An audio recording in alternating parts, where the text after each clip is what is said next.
Assalamualaikum dan salam sejahtera. Nama saya Siti Izzatuhani binti Syed Daud dan saya merupakan Ketua Kumpulan Hang Lipo.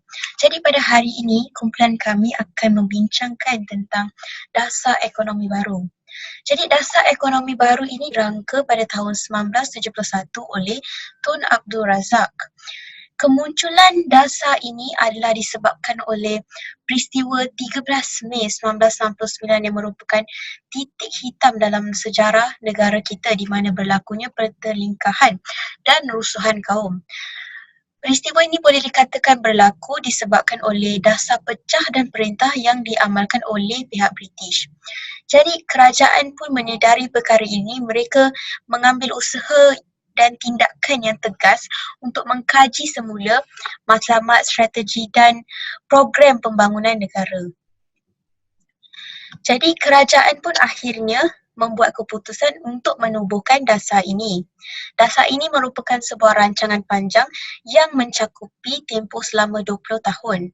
Jadi seperti yang kita sedia maklum, ia mempunyai 4 rancangan 5 tahun yang bermula dari rancangan Malaysia yang kedua sehinggalah ke rancangan Malaysia yang kelima.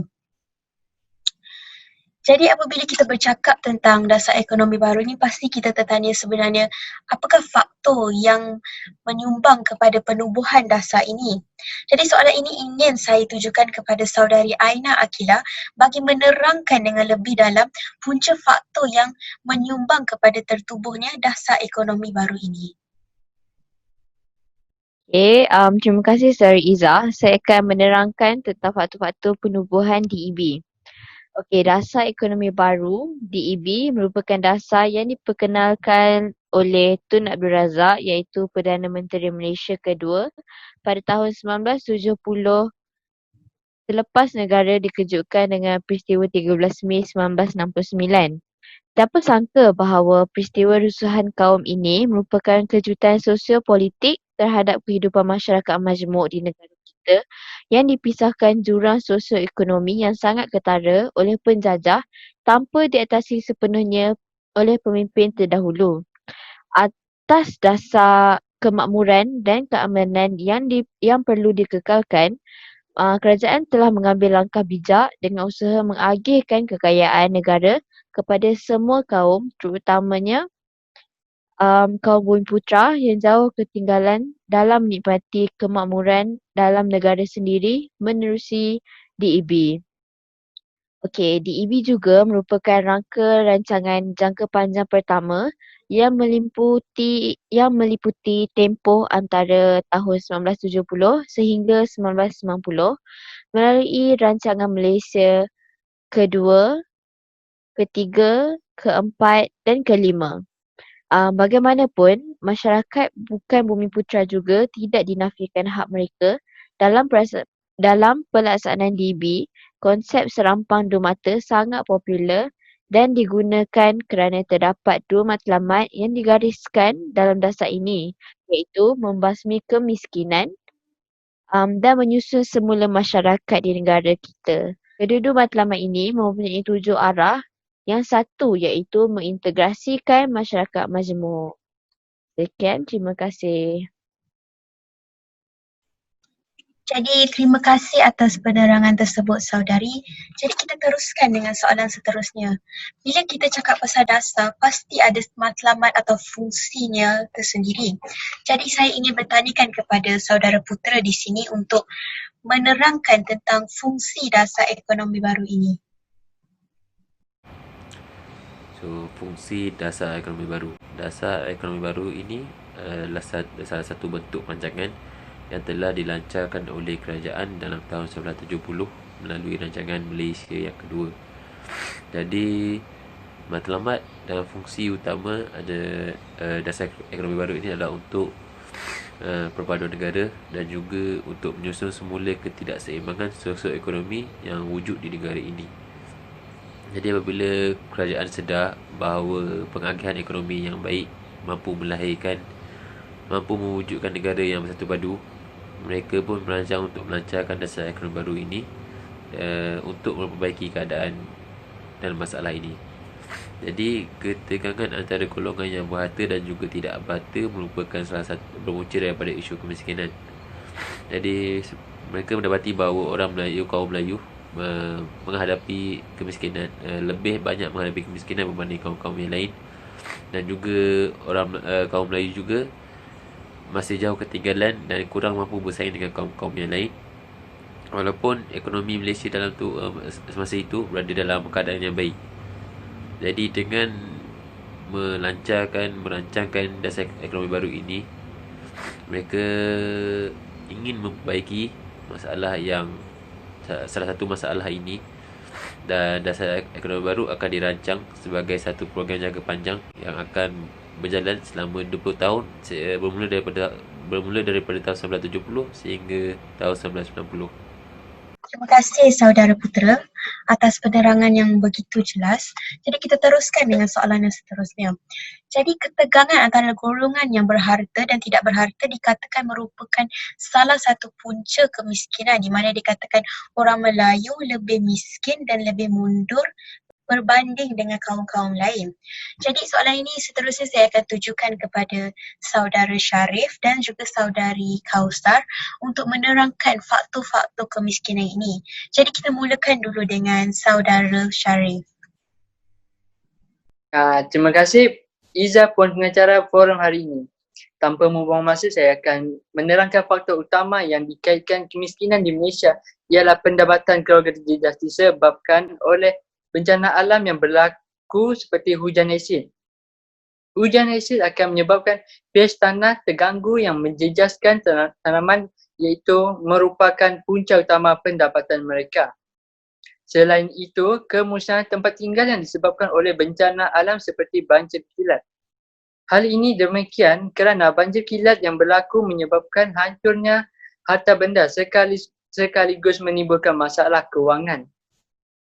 Seterusnya, ekonomi negara turut terganggu kerana sektor pelancongan disekat. Hal ini disebabkan sekatan keluar masuk negara dan pelancong tidak dibenarkan untuk melancong ke luar negara dan menyebabkan sektor pelancongan mengalami masalah gangguan pendapatan sehingga ekonomi negara terjejas. Dan itu saja daripada saya. Faktor kemiskinan kedua saya akan memberikan kepada saudari Kausar. Okey, itu saja daripada saya. Okey, jadi saya setuju dengan kenyataan saudara Sharif sebentar tadi, tapi sebenarnya bukan itu sahaja faktor kemiskinan yang dapat kita kaitkan dengan dasar ekonomi baru. Jadi antara faktor kemiskinan yang lain ialah faktor sosial dan budaya. Jadi apa sebenarnya maksud sosial dan budaya? Okey, budaya ni bermakna tingkah laku sosial dan norma yang terdapat dalam masyarakat manusia. Kalau secara mudahnya kita nak kata macam kebiasaan, cara sesuatu masyarakat tu. Okey. Jadi apa yang saya nak kaitkan dengan macam mana saya nak kaitkan budaya dengan faktor kemiskinan ni? Jadi antara salah satu budaya diorang waktu tu ialah diorang menggunakan corak pertanian tradisional. Okey. Jadi sekarang masih ada tahu industri pertanian. Tapi apa beza industri pertanian sekarang dengan industri pertanian dulu waktu tu?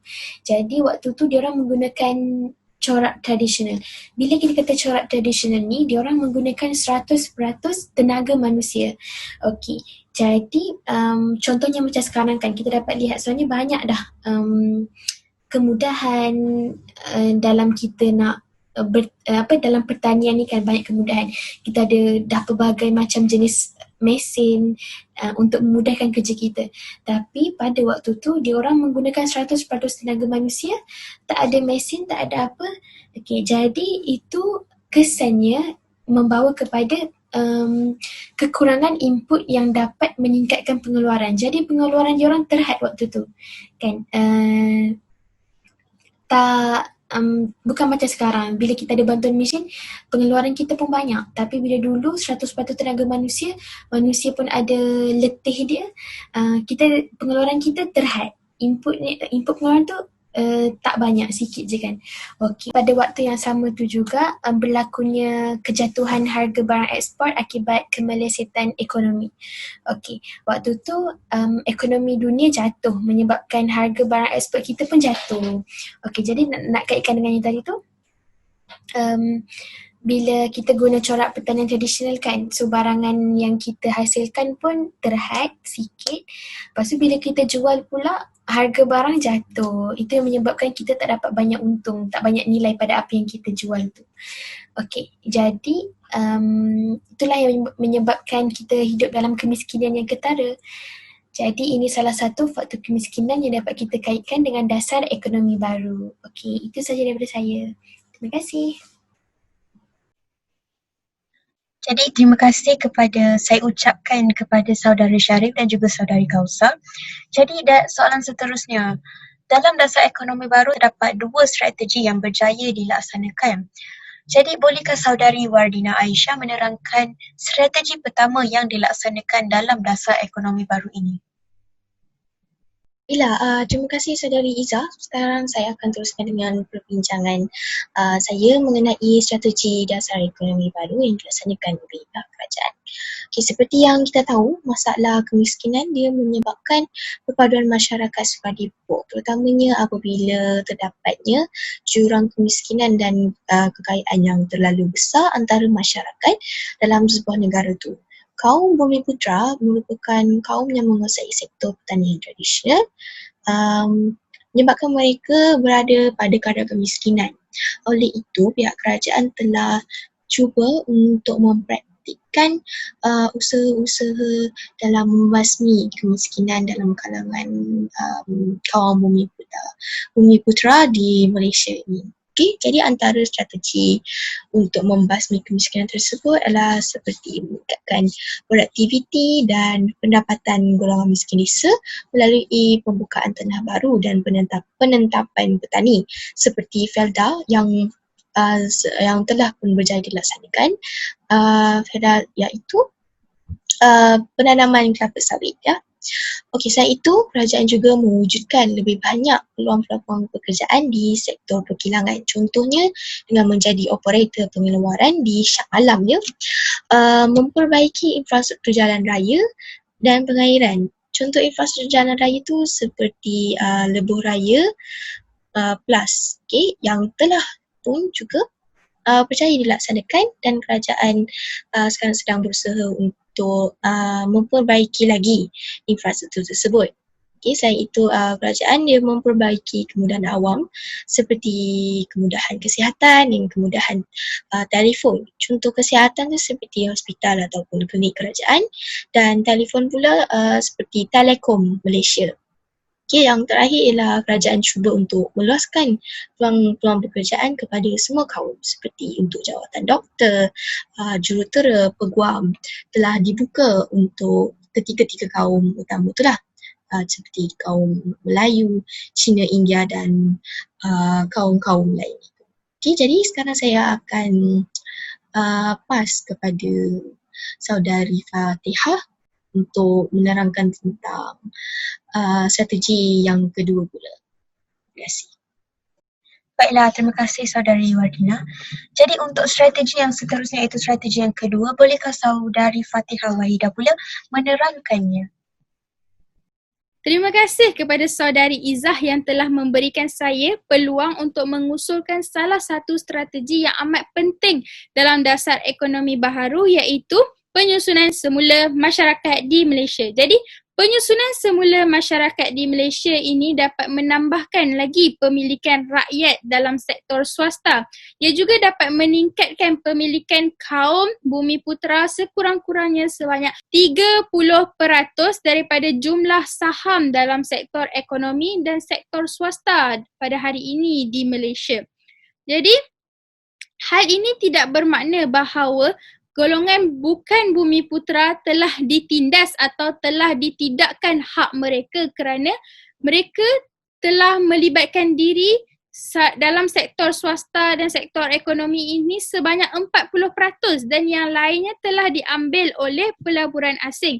Jadi sebenarnya golongan Bumiputra ini sangat tidak bernasib baik kerana mereka sudah lama dan banyak ketinggalan daripada kaum-kaum yang lain disebabkan dasar pecah dan perintah yang telah diperkenalkan oleh pihak British pada zaman dahulu. Selain itu, penyusunan semula masyarakat ini dapat membina suatu masyarakat perdagangan terutamanya dalam kalangan golongan bumi putera. Jadi kerajaan juga telah menyokong masyarakat perdagangan dan perindustrian berhad melalui pemberian kontrak, kuota serta lesen perniagaan kepada golongan bumi putera ini. Hal ini adalah kerana mereka sebagai kerajaan sangat mahu membantu golongan bumi putera ini untuk mencapai kejayaan memperoleh sekurang-kurangnya 30% daripada saham dalam sektor ekonomi dan sektor swasta di Malaysia pada hari ini. Selain itu, terdapat penubuhan seperti penubuhan UDA, pelancaran permodalan nasional berhad dan amanah saham nasional telah membantu golongan bumi putera ini. Selain itu, terdapat juga suatu akta yang telah diluluskan pada tempoh dasar ekonomi baharu iaitu Akta Penyelarasan Perindustrian 1975. Selain itu, kerajaan juga telah menambah pakej-pakej seperti dasar penswastaan dan dasar pensyarikatan bagi membantu golongan bumi putera yang tidak bernasib baik ini. Dan sebenarnya penyusunan masyarakat semula ini telah memberikan suatu impak yang sangat baik iaitu dapat meningkatkan lagi ekonomi dalam negara Malaysia ini serta dapat membuka suatu peluang pekerjaan yang amat besar terutamanya kepada golongan bumi putera yang tidak bernasib baik dan dapat mengurangkan lagi kadar pengangguran dalam Malaysia. Jadi saya serahkan kembali kepada Saudari Izzah. Terima kasih. Terima kasih Saudari Fatihah Wahida. Jadi daripada usaha-usaha tersebut, dasar ekonomi baru ni dikatakan berjaya membawa pelbagai kesan yang positif kepada masyarakat dan juga pembangunan negara. Jadi bolehkah Saudari Nur Ain Natasha, Saudari Aino dan juga Saudari Darshini menerangkan kejayaan-kejayaan hasil daripada dasar ini? Jadi mari kita mulakan dulu dengan Saudari Nur Ain Natasha. Terima kasih Tuan Pengacara, soalan yang begitu menarik sekali. Malang sekali kita tak dapat bersemuka untuk forum kali ini ekoran pandemik yang berlaku baru-baru ini. Namun ianya bukanlah halangan untuk kami tidak meneruskannya. Kami dapat melakukan forum ini melalui talian seperti ini. Tanpa saya buang masa lagi, marilah saya meneruskan ataupun menerangkan kesan kejayaan DAB ataupun kesan DAB kepada masyarakat dan pembangunan negara kita ini. So kejayaan DAB yang paling nyata dan membanggakan ialah penurunan kadar kemiskinan dan peningkatan taraf pendidikan kaum bumi putera. Melalui pendidikan yang diterapkan telah memberikan impak yang positif sehingga hari ini di mana bilangan profesional bumi putera telah bertambah. Peratusan graduan bumi putera ke luar negara untuk mencapai tahap profesional bumi putera ke puncak tertinggi juga meningkat. Kini terdapat ramai perubatan bumi putera di hospital-hospital. Keadaan ini sangat berbeza dengan kira-kira 45 tahun yang lalu di mana hanya ada segelintir sahaja doktor-doktor pakar bumi putera. Malahan kini juga banyak syarikat-syarikat besar di Malaysia diketuai oleh golongan profesional bumi putera dan ramai profesional bumi putera mampu berdaya saing untuk bekerja di luar negara. Kejayaan DAB melalui pendidikan telah membawa kepada masyarakat kelas pertengahan. Masyarakat Melayu yang berpendidikan akan dapat membantu mewujudkan lebih ramai kelas pertengahan bagi kestabilan politik dan ekonomi negara kita. Pada masa kini, Melayu memiliki sejumlah perniagaan di peringkat tertinggi seperti pemilikan hartanah, perundingan perhubungan awam ataupun perundingan kejuruteraan. Inilah hasil daripada pendidikan di bawah DAB yang melahirkan sejumlah profesional Melayu yang dihormati sehingga hari ini. Dalam erti kata lain, DAB telah melahirkan golongan profesional dan golongan kelas menengah bumi putera yang mempunyai kuasa beli yang kuat. Selain itu, Kesan daripada perancangan DAP melalui pendidikan telah berjaya meningkatkan peratus kecemerlangan pelajar Bumiputera di peringkat tertinggi. Malaysia juga telah diiktiraf sebagai pusat kecemerlangan pendidikan pelajar dari negara asing. Kini di negara kita terdapat lebih daripada 36,000 orang penuntut dan 150 orang negara yang datang untuk belajar di negara kita ini. Melalui DAP juga, jurang pendidikan di antara pelajar di bandar dan di luar bandar dapat dirapatkan bagi memastikan persaingan yang adil dan saksama.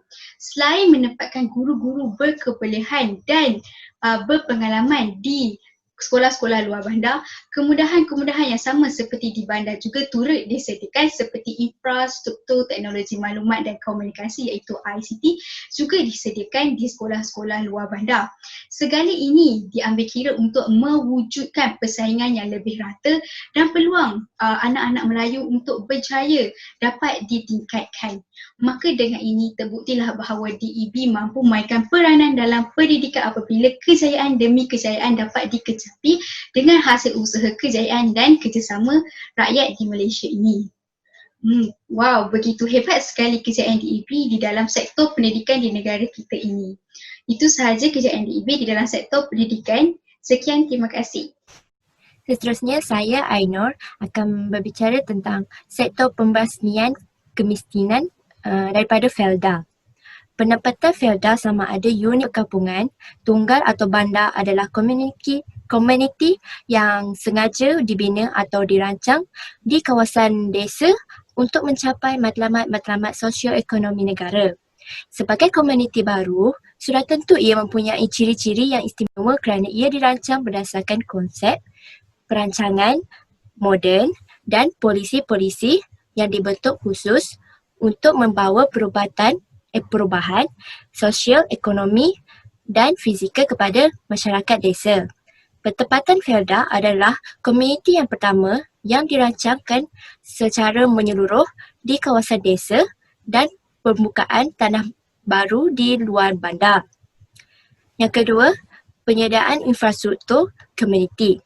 Bertepatan Felda disediakan dengan infrastruktur yang sesuai untuk kesejahteraan dan sosial para peneroka. Unit-unit pertempatan ini mempunyai jalan raya dan bekalan air untuk kesenangan para peneroka. Sekolah untuk pendidikan anak-anak, pusat kesihatan untuk kesejahteraan fizikal, masjid untuk kesejahteraan rohaniah, kemudahan komuniti untuk perkembangan mental, kedai Felda untuk penyediaan infrastruktur di pertempatan Felda, mencerminkan satu usaha untuk membawa modernisasi ke kawasan desa. Pertempatan ini tidak disertakan dengan pembangunan fizikal dan peneroka dibiarkan tanpa infrastruktur yang diperlukan oleh pertempatan sesebuah komuniti. Oleh kerana asas ekonomi pusat-pusat pertempatan Felda dibina berdasarkan tanaman perdagangan yang berpotensikan ekspor, maka hubungan dengan pusat-pusat bandar yang lain dan pelabuhan sama ada di Malaysia atau di luar Malaysia mestilah diwujudkan.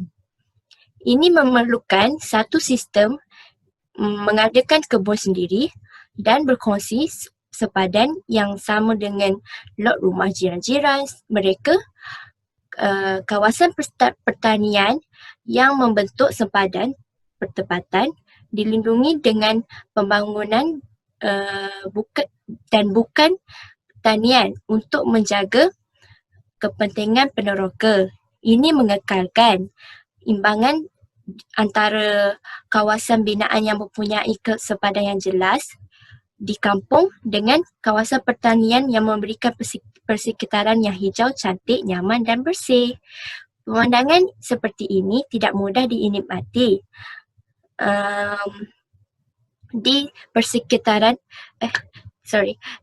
tidak mudah dinikmati di pusat-pusat bandar yang besar. Pembinaan bandar baru juga berlaku dengan wujudnya pertempatan baru Felda, Bandar Muazzam Shah di Rompin, Pahang adalah salah satu bandar baru yang mewujudkan hasil daripada pembukaan tanah Felda di kawasan terbabit. Penduduk Felda di kawasan berhampiran baru ini agak mudah untuk menjalankan aktiviti yang berkaitan dengan perbankan, urusan perniagaan dan lain-lain lagi yang memerlukan mereka untuk keluar bandar. Terima kasih, itu sahaja daripada saya. Okey, saya Dashni dan kejayaan yang terakhir yang akan dibincangkan dalam forum ini ialah tentang pemilikan tanah. Okey, sistem pemilikan tanah dalam komuniti Felda adalah baru dan sangat berbeza dengan amalan pemilikan tanah tradisional dekat Malaysia.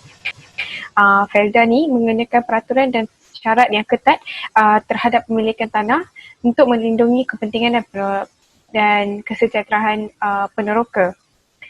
Felda juga mempunyai kuasa untuk mengambil semula pemilikan tanah tersebut jika peneroka ni didapati melanggar mana-mana syarat atau peraturan yang telah ditetapkan. Tujuan peraturan ini dibuat adalah untuk menghalang pembangunan atau kemajuan yang tidak diingini di ladang pertanian. Dengan cara ni, guna tanah yang telah ditetapkan dalam komuniti kekal sebagaimana yang telah dirancang. Selain daripada itu, guna tanah pertanian dilindungi daripada diambil untuk pembangunan perumahan atau pembangunan-pembangunan lain yang bertentangan dengan prinsip perancangan yang dijalankan di Felda ataupun oleh Felda. Seterusnya, peraturan seperti ini adalah untuk mengelakkan pemilikan tanah bertukar milik kepada orang lain yang tidak bertanggungjawab dan dengan itu menggagalkan tujuan asal Felda untuk memberi tanah kepada penduduk desa yang tidak bertanah dan miskin. Selain daripada itu juga, hak milik tanah diberi kepada peneroka berdasarkan sistem pemilikan bertempoh selama 25 tahun. Walaupun peneroka di rancangan getah diberi hak milik berasingan bagi tanah mereka, di rancangan kelapa sawit tanah diberi hak milik secara berkumpulan seperti yang telah dilaksanakan di beberapa Felda. Sebagai contoh dekat Jengka, Felda Keraton di Pahang. Ini adalah satu lagi ciri baru berhubung dengan amalan pemilikan tanah di Malaysia. Tanah peneroka juga dibenarkan untuk diwarisi oleh anak mereka walau bagaimanapun pemecahan tanah di Malaysia pemecahan tanah yang akan menimbulkan saiz tanah yang tidak ekonomis tidak dibenarkan. Oleh itu, Felda membenarkan tanah tersebut diwarisi oleh seorang saja daripada anak peneroka. Kesemua langkah yang telah saya beritahu diambil untuk menjaga kepentingan peneroka supaya perkara ini tidak menjejaskan matlamat perancangan Felda untuk memberi satu aras pendapatan pertengahan kepada mereka yang miskin. Kini sudah genap beberapa tahun, Lembaga Kemajuan Tanah Persekutuan atau Felda menempuh pelbagai cabaran untuk melaksanakan tanggungjawab membangunkan kawasan luar bandar. Dalam tempoh ini, pelbagai peristiwa cemerlang dan pencapaian tanah yang telah ditetapkan dalam komuniti kekal sebagaimana yang telah dirancang. Felda yang misi 50 tahun pertama penubuhan Felda sudah mencapai objektifnya. Kini agensi itu menggalas tugas untuk memastikan kecemerlangan terus bertahan untuk 50 tahun lagi. Semestinya meletakkan kedudukan masyarakat peneroka lebih baik daripada apa yang mereka menikmati hari ini. Selepas berjaya mencapai objektif penubuhannya iaitu memajukan kawasan pertanian secara produktif dan sempurna, menggerakkan masyarakat peneroka supaya maju, produktif dan berdisiplin serta meningkatkan taraf hidup mereka kepada yang lebih sempurna, maka lebih jauh kepada pembabitian di peringkat antarabangsa. Kestabilan harga sawit dan getah yang dianggap antara paling selesa ketika ini membolehkan Felda menjadi peneraju utama industri sawit hingga ke peringkat antarabangsa. Dengan ini menunjukkan bahawa DEB ataupun dasar ekonomi baru yang telah dijalankan oleh pihak kerajaan walaupun tidak mencapai objektif sepenuhnya, namun di peringkat proses penyusunan semula masyarakat Malaysia untuk memperbetulkan ketidakseimbangan ekonomi dan supaya dapat mengurang dan seterusnya menghapuskan pengenalan kaum mengikut fungsi ekonomi boleh dikatakan berjaya dilaksanakan. Golongan miskin yang telah berpindah ke kawasan Felda pada mulanya dengan tujuan untuk mendapatkan pekerjaan dan tanah kini telah menjadi warga negara Malaysia yang produktif dan inovatif bagi kemajuan negara ini. Itu sahaja daripada saya. Terima kasih. Jadi terima kasih kepada ketiga-tiga saudari kita ya, penerangan yang sebegitu baik. Jadi selama 20 tahun dasar ekonomi baru yang telah ditinggalkan, rakyat telah mendapat sesuatu yang bermakna dan bernilai daripada dasar ini. Banyak juga projek yang dilaksanakan juga dapat dilihat hasilnya seperti jurang ekonomi antara kaum dapat dikurangkan dan juga ramai rakyat yang berpeluang untuk melanjutkan pelajaran mereka ke peringkat yang tertinggi dengan hasil daripada bantuan kerajaan. Jadi dasar ekonomi baru ini bermatlamatkan perpaduan negara.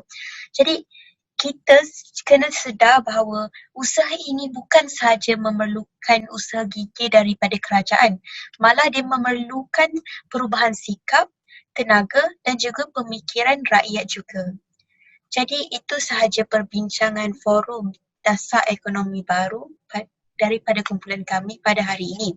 Jadi saya harap apa yang kami bincangkan hari ini dapat memberi sedikit sebanyak manfaat kepada para pendengar. Itu sahaja daripada kami. Terima kasih.